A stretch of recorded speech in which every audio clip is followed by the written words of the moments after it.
कोई भी चीज़ हो। और हाँ, एक बात आप लोग पहले बता दीजिएगा कमेंट करके, क्योंकि उस टाइम ये नहीं होना चाहिए कि हाँ सारी चीज़ें हो गई है, अब आप लोगों की वहाँ पे मौजूदगी ही नहीं। आप कमेंट करके जरूर बताना कि आप लोगों को आंसर की कट ऑफ और एज रिलैक्सेशन चाहिए या नहीं। अगर चाहिए तो आप कमेंट करके बताना, फिर हम लोग आगे जो भी होगा डिसाइड करेंगे। हेलो वॉरियर्स, स्वागत है आप सभी का आपके अपने YouTube चैनल जिधर होगा जी में। देखिए अभी मैं अमित तिवारी सर के साथ मौजूद हूँ। बातें होंगी जो 21,391 का फिजिकल चल रहा है आप लोगों का, उसका ज्वाइनिंग कब तक करवाया जाएगा और न्यू वैकेंसी जो आएगी क्या उसमें एज रिलैक्सेशन आप लोगों को मिलेगा। लड़कियों का बराबर मुझे मैसेज आ रहा है कि भैया हाइट को लेकर आवाज़ उठाइए। सारी चर्चाएं सर से बात करते हैं। सर स्वागत है आपका हमारे चैनल। बहुत बहुत धन्यवाद आपका। सर ये जो 21,391 वैकेंसी अभी फिजिकल चल रहा है सर, इसका कब तक ज्वाइनिंग करवा दिया जाएगा सर? चूँकि अभी तो लड़कों का फिजिकल चल रहा है, एक लेटर भी जारी हो रहा है सर, क्या लगता है कब तक इन लोगों को ज्वाइनिंग करवा दिया जाएगा? देखिए, इन लोगों का तो ज्वाइनिंग बहुत पहले होना था, लेकिन फिर बीच में 1 साल पहले जब अब परीक्षा लीक हुआ, पेपर कैंसिल हुआ, मैंने पेपर कैंसिल कराया गया, तो वो उस तरीके से बाद में जो देखिएगा उसी समय आ गया था कि इन लोगों का जल्दी से जल्दी फिजिकल कंडक्ट कराना है दिसंबर से। और ये चिल्लाते रह गए हम दिसंबर में फिजिकल होगा, तुम लोगों का दिसंबर में होगा फिजिकल। वीडियो निकाल के दे भी सकता है, देख सकता है। फिर उसके बाद इन लोगों का ज्वाइनिंग का भी हमने बता दिया था कि आपके विधानसभा में आपको लाल टोपी देकर ड्यूटी लगाने वाला है सरकार। ये एकदम प्रमुख योजना है 21,391 का। अब ये कितना सही है कितना गलत, इस पर अलग विधानसभा चुनाव के पहले ही ज्वाइनिंग हो जाएगा। हाँ, इन लोगों का ज्वाइन कंफर्म हो जाएगा 100%। आपको विधानसभा चुनाव से पहले इन लोगों का ज्वाइनिंग होने वाला है। इनका अप्रैल मई में पूरा फाइनल हो जाएगा, ज्वाइनिंग होने शुरू हो जाएगा, डिस्ट्रिक्ट अलॉटमेंट हो जाएगा 21,391 का। मेरिट कब तक बनकर आ जाएगा सर? 9-10 मार्च तक फिजिकल है लास्ट, कब तक मेरिट आ जाएगा? पहले क्या होता था कि फिजिकल के समय डॉक्यूमेंट वेरिफिकेशन तो होता ही था, दोबारा भी मौका दिया जाता था। इस बार जो डॉक्यूमेंट वेरिफिकेशन में साफ साफ लिखा हुआ है, नोटिस देखिएगा तो, कि फिजिकल के समय ही सभी डॉक्यूमेंट वेरिफिकेशन कर लिया जाएगा। लेकिन कितना भी कर लिया जाए, कुछ लोगों का तो करना ही पड़ता है, कुछ प्रॉब्लम पेंडिंग के चलते, मिसमैच के चलते, तो उनको दोबारा हो सकता है कि कॉल जाए चाहिए सब। और ये रहा कि इनका तो मार्च मिड में तो खत्म हो रहा है फिजिकल। आप देखिएगा लड़कियों का फिजिकल खत्म हो जाएगा, उसके बाद 1 महीने के अंदर ये अपना दे देगा फाइनल रिजल्ट। अच्छा सर, मुझे बहुत बच्चे मैसेज कर रहे हैं कि भैया नाम में थोड़ा सा गड़बड़ी हो गया है। मेरा मान लीजिए चंद्र कुमार नाम है, तो वो स्पेस है बीच में, लेकिन क्या हो गया है कि वो सटा हुआ ही है, एक में अलग अलग है, एक में सटा हुआ है, तो क्या उनको कोई दिक्कत होगी? नहीं, उनको देखिए, अब आपको जेन्युइन कैंडिडेट है तो थोड़ा भी दिक्कत नहीं है। आप तभी दिक्कत में फंसेंगे जब कैटेगरी को प्रभावित करेंगे। जैसे डेट ऑफ बर्थ हुआ, कैटेगरी को प्रभावित करते हैं। आपके नाम में अगर शुरू में गलती हो जाता है तो अल्फ़ाबेट मिलाया जाता है, तो उसमें हो सकता है। आपका कैटेगरी गलत कर दे, ईबीसी को बीसी, बीसी को बीसी में, तब आप बाहर हो सकते हैं। इसमें कोई छूट नहीं है, ठीक ना? हाँ। अच्छा सर, नई वैकेंसी के बारे में बच्चों को बता दीजिए। जो नई वैकेंसी आने वाली है कब तक आ जाएगी? क्योंकि जब भी कोई भी वीडियो डाल रहा हूँ तो बच्चे मुझे नई वैकेंसी के बारे में पूछ रहे हैं। और उसमें क्या एज रिलैक्सेशन दिया जाएगा? देखिए, ये आप ही से नहीं, मेरे पास भी बहुत से कॉल आता है, क्योंकि ये भर्ती क्लियर होने वाला है। अप्रैल मई में आपको पूरा दे दिया है, नोटिस भी हम ज्वाइनिंग करा लेंगे, ठीक, आपको हम भेज देंगे। वो मुख्यालय की तरफ से आ गया है नोटिस कि आप लोग व्यवस्था कर लीजिए बैरक का, और लड़कियों के लिए खासकर लड़कों का अलग अलग शौचालय होना चाहिए, सब ये व्यवस्था अलग अलग होना चाहिए। पहली बार ऐसे देखा जा रहा है कि एक साथ ट्रेनिंग देने की व्यवस्था बिहार पुलिस मिला रहा है। मतलब लड़का लड़की को एक ही जगह ट्रेनिंग? हाँ, एक ही जगह ट्रेनिंग, क्योंकि ये विकसित तो हो चुका है, 22 से 23 हज़ार लोगों को एक साथ ट्रेनिंग दिया जा सकता है। तो इसमें ये सुझाव आया था, तो पहले जो कमेटी बना था कि दोनों को एक साथ क्यों नहीं दिया जा सकता है। पहले कभी नहीं हुआ है कि एक साथ ट्रेनिंग दिया गया है। अब ये देखना है कि कितना धरातल पर ये सही होगा। और इसका मुख्य योजना ये है कि समन्वय बनाकर, जैसे भाई जहाँ पुरुष का लगता है वहाँ महिला का भी ड्यूटी लगता है, तो पहले से ही अगर सही रहे तो बेहतर है। और जहाँ स्पेस एक जगह मेल के लिए उपलब्ध हो जा रहा है, वहाँ फीमेल के लिए भी तो एक जगह ट्रेनिंग बहुत ज़्यादा दिया जा सकता है। नहीं तो दोनों का अलग अलग, तो इस बार तो देखिएगा बड़ी संख्या में लड़कियों का सीट है, तो पॉसिबल नहीं हो पाएगा। इसलिए दोनों को एक साथ ट्रेनिंग देने की व्यवस्था, उसी के लिए बैरक अलग अलग होना चाहिए, शौचालय वाला व्यवस्था, जितने भी व्यवस्था वो सब अलग होना चाहिए। यह मुख्यालय की तरफ से नोटिस 31 दिसंबर को जो बैठक हुआ है उसमें ये जारी कर दिया गया है कि सब लोग अपना व्यवस्था बनाए रखें। नौ नियुक्त जो बिहार पुलिस कांस्टेबल 21,391 वाले होंगे, उनका ट्रेनिंग अप्रैल माह में स्टार्ट होने वाला है। नई वैकेंसी के बारे में बताओ। नई वैकेंसी जो है 20,000 कांस्टेबल के करीब जो बताया जा रहा है, 19,000 कुछ सीट है। तो ये जो कांस्टेबल की भर्ती ये क्लियर होगा 21,391, तो उसके बाद वो अपने आप ही वो उसका रोस्टर क्लियर करके लोग भेज देंगे। वो क्या मेरिट के बाद या फिर पहले आ जाएगी? नहीं, मेरिट के बाद ही आने की पूरी संभावना है, जो मुझे जो इन्फॉर्मेशन। मींस अप्रैल तक नई वैकेंसी आ सकती है? हाँ, अप्रैल। उसमें एज रिलैक्सेशन मिलेगा? चूंकि बच्चे जो जिनका लास्ट एज था और ये वैकेंसी लेट हो गई सर। अगर ये वैकेंसी 2023 में सारी चीज़ें हो जाती तो 24 में क्लियर हो जाता और नई वैकेंसी 24 में ही आ जाती। तो 1 साल इसमें आयोग की गलती की वजह से या जिसकी भी गलती रही हो लेट हुई है सर। तो जो बच्चे का लास्ट एज था, क्या उन्हें मौका मिलेगा दोबारा? जब 21,391 के एज रिलैक्सेशन का केस गया था तो बहुत से लोग विरोध कर रहे थे। अभी एज के चक्कर में पड़े हैं तो लोग बोल रहे हैं कि एज में मिलना चाहिए, लेकिन ये सही बात है कि जब अपने पर पड़ता है तब समझ में आता है। लेकिन हकीकत यही है कि हम लोग पहले के लिए भी लड़ रहे थे, अभी भी लड़ेंगे, ठीक, ऐसा चीज़ नहीं है।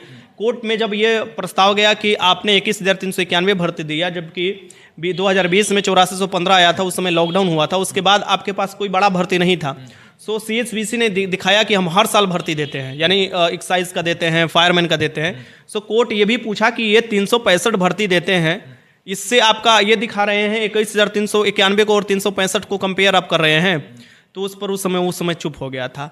यहाँ तक कि कोर्ट में केस लोग जितने ही वाले थे, लेकिन ये बीच में परीक्षा उरीक्षा हो गया, सब चीज़ अब हो गया, तो आप भी जान रहे हैं कि कोर्ट किस तरीके से चलता है और सरकार किस तरीके से चलता है, इसमें अब खुलकर आदमी क्या ही बोले। लेकिन अगर लड़के पूरी तरीक़ा से ये ठान चुके हैं कि हमको छूट चाहिए, तो वो अपना छूट ले सकते हैं, बशर्ते आपको थोड़ा बुद्धि इस्तेमाल करना पड़ेगा और थोड़ा परिश्रम करना पड़ेगा।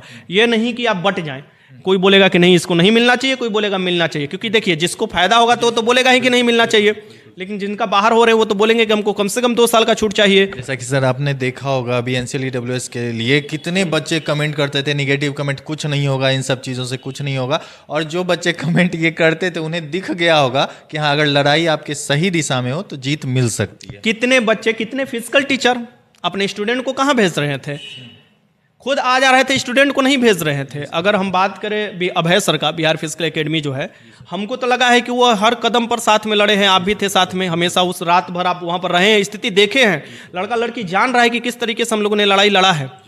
तो अगर इस तरीके से लड़ाई लड़ा गया है तो उसमें काफ़ी ज़्यादा मेहनत भी लगा है, और सबसे यूनिटी सबसे बड़ी ज़रूरी होती है। लोग मजाक उड़ाते थे, लोग घर से बस बैठकर अपना हाजिरी लगाते थे और हमेशा ये बोलते थे कि नहीं नहीं होना चाहिए, होना चाहिए, और ये अंत तक याद रखा जाएगा कि कौन साथ में था और कौन विरोध में था, ये अंत तक याद रखा जाएगा, इसे कोई भूल नहीं सकता है। लड़के को कितना प्रताड़ित किया गया ये भी याद है कि लड़कों को कितना, लड़कियों को जो मारा गया है, लड़कियां मेहनत की है। वो बोली, लड़की से बात जब हुआ, कुछ लोगों को जो मारा गया था, जो पुलिस डंडा मारा था, तो बोली कि सर वो खत्म हो गया, वो हम लोग बर्दाश्त कर जाएंगे, बस हम लोग को मिल गया AWS एसेंशियल, हम लोग चढ़कर रिजल्ट लेंगे, एकदम मेरिट लिस्ट में आएंगे, और वो सब लोग आएगा मेरिट लिस्ट में, तो आंसू जो है वो खुशी के आंसू में जरूर बदलेगा।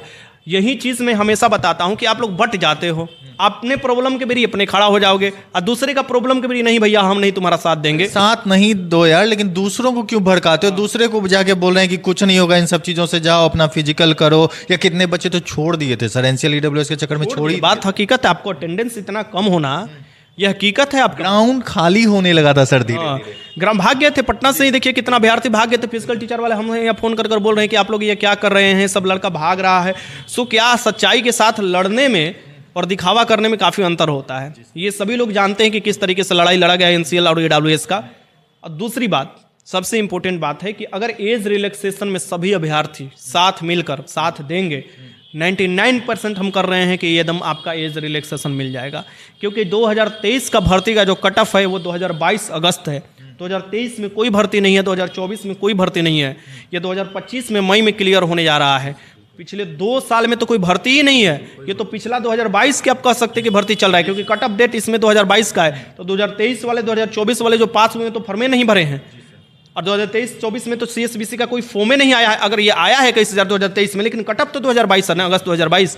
इस तरीके से अगर देखा जाए और आयोग के पास शांतिपूर्वक अगर ये बात पहुंचाया जाए, आयोग के साथ साथ मुख्यालय और सरकार के पास भी, तो मुझे लगता है कि अभी चुनाव है, आप लोगों को छूट जरूर मिलेगा। क्या सर इस पर पहले ट्वीट कर दिया जाए या मेल करके एक प्रयास किया जाए? ये भर्ती क्लियर हो जाने दीजिए, इसमें तो लगा ही जाएगा, ऐसा थोड़े ना है कि आदमी छोड़ देगा। मैं तो बोला हूँ कि आप लोग जहाँ खोजिएगा हम हमेशा आप लोगों के साथ। 1-2 और डिमांड है सर, आंसर की और कट ऑफ को लेकर बच्चे बोल रहे हैं। इसके लिए तो काफ़ी ज़्यादा आपको मेहनत करने की ज़रूरत होगी, और शुरू में ही ये प्रस्ताव रखना पड़ेगा। जब एज की बात होगा या जब भी हम ये बात करने, अब कोई भी चीज़ उठाया जाएगा तो उसमें 5 पॉइंट जो है उसको जरूर रखा जाएगा, जिसमें ये कट ऑफ वाला जो है बहुत महत्वपूर्ण है, और आंसर की ऑब्जेक्शन वाला, क्योंकि आयोग के चेयरमैन ये साफ कह चुके हैं कि हमको बस रूल बनवा कर दे दीजिए, हम अपना दे देंगे। वो उन्होंने कहा था कि 2017 का ये नियमावली है, उसी के हिसाब से हम चल रहे हैं। हमको नियमावली में बदलाव कर दीजिए, हो जाएगा। जिस नियमावली में अभी बदलाव हुआ था 10th पर कर दिया, पहले 12th पर एग्जाम होता था, 10th पर कर दिया गया गया था, तो 2023 वाला जो नोटिफिकेशन आया था, तो नियमावली में बदलाव कर दीजिए कि हम आंसर की भी देंगे, ऑब्जेक्शन भी लेंगे, तो वो अपना लेने शुरू कर देंगे। अच्छा सर, हाइट क्या लड़कियों को 2 सेंटीमीटर छूट मिलेगा? ये तो विधानसभा से लड़ाई लड़ना पड़ेगा, आपको नीतीश जी को मनवाना पड़ेगा, ठीक है, क्योंकि ये बात नीतीश जी खुद अपने मुंह से बोले थे, माननीय मुख्यमंत्री जी। क्योंकि माननीय मुख्यमंत्री जी महिलाओं के प्रति ज़्यादा संवेदनशील हैं, तो क्या लगता है मान लेंगे ये बात? ये तो बड़ा विचित्र आप बात बोल दी हैं, क्योंकि बीपीएससी महिलाओं को क्या हाल हुआ है आप ये देख रहे हैं, ठीक। पीएससी कर रही है सर, और सही बात है, इस पे सरकार ने अभी तक कोई बयानबाजी ही नहीं किया है। ये तो सोचने वाली बात है सर, लड़की को किस तरह लेटा कर मारा गया है, वो वीडियो जिस तरह से वायरल हुआ था सर। खैर, अब इस पे आपने तो मेरा मुंह ही चुप कर दिया। तो ये चीज़ है कि नहीं, फिर भी अगर बिहार पुलिस वाले कांस्टेबल बड़े संख्या में होते हैं ना, बीपीएससी की संख्या 4 लाख है, उसमें भी बहुत कम ही लोग एग्ज़ाम दिए हैं, बहुत मतलब कि लगभग 3-3.5 लाख दिए होंगे, या मैक्सिमम 2.5 लाख 3 लाख यही देते हैं। यहाँ पर 12-12 लाख लड़के एग्ज़ाम देते हैं, 18-18 लाख फॉर्म भरते हैं, तो ये फॉर्म भरते समय से पहले ये चीज़ डिमांड होना चाहिए। इन्हें दिखना चाहिए कि लाखों अभ्यर्थी परेशान हो सकते हैं और इनके उचित जो होना चाहिए, इनका प्रबंधन होना चाहिए। तो मुझे लगता है कि ज़रूर आपका सरकार भी बात मानेगा, आयोग भी, अगर आप बेहतर तरीके से लड़ाई लड़ रहे हैं। नीतीश जी, माननीय मुख्यमंत्री जी खुद ही ये बात बोल चुके हैं कि हम लड़कियों के छूट देंगे, आपको ये जो हाइट है यानी 2.5 सेंटीमीटर कम करेंगे, 152 152 करेंगे। अब ये बात है कि ये कब करेंगे ये तो वही जान रहे हैं, तो अब यही देखना है। बहुत बहुत धन्यवाद। धन्यवाद आपका भी। तो चलिए, जैसा कि आप लोगों का कमेंट था उस पर मैंने सारी जानकारियाँ ले ली हैं सर से। अगर कोई भी चीज़ हो, और हाँ एक बात आप लोग पहले बता दीजिएगा कमेंट करके, क्योंकि उस टाइम ये नहीं होना चाहिए कि हाँ सारी चीज़ें हो गई है, अब आप लोगों की वहाँ पे मौजूदगी ही नहीं है। आप कमेंट करके ज़रूर बताना कि आप लोगों को आंसर की कट ऑफ और एज रिलैक्सेशन चाहिए या नहीं। अगर चाहिए तो आप कमेंट करके बताना, फिर हम लोग आगे जो भी होगा डिसाइड करेंगे। वीडियो अच्छी लगी तो वीडियो को लाइक कीजिएगा, चैनल सब्सक्राइब कर लीजिएगा। धन्यवाद।